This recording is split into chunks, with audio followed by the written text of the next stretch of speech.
Another name for this day, besides the seventh Sunday after Easter, is the Sunday after Ascension Day.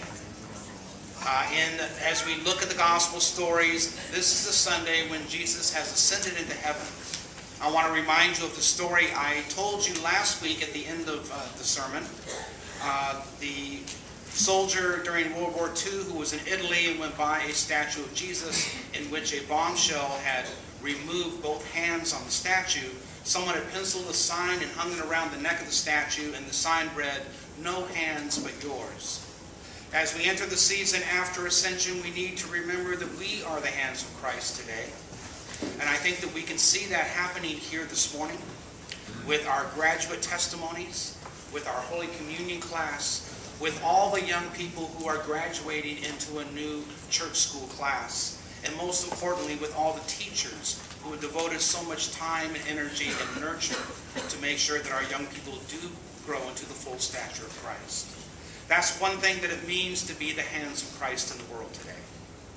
In our gospel lesson this morning, we also heard Jesus pray for his disciples that they might be one as we are one. I think that also is part of our duty as the hands of Christ today, to be a sign of unity in the world today. That's not always easy. You might recall that we became in full communion with the Lutheran Church 20 years ago. And it took decades of work to get there. And the Episcopalians, we only have 4 criteria to be in full communion with someone. We have to agree on the Bible, the creeds, the sacraments, and the historic episcopate. Well, with the Lutherans, the sticking point was the historic episcopate.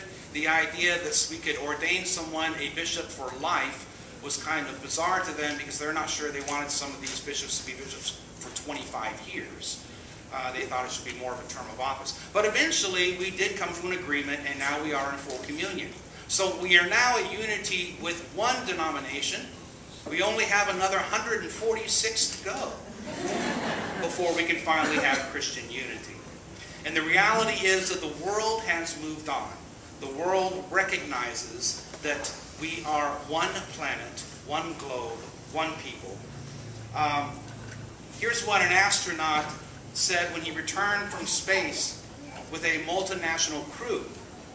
The first day or so, we all pointed to our own countries. The third or fourth day, we were pointing to our continents. By the 5th day, we were aware of only one Earth. There is only one Earth. There is only one God. There is only one church. Can we tear down the walls that separate us from others? Can we see God's love being big enough to embrace all of humanity, to embrace this entire planet? It's time for us to wake up and move with the world toward unity. So let's do our part to tear down the walls that divide us, seeking to fulfill the prayer of Jesus that we all might be one. Amen.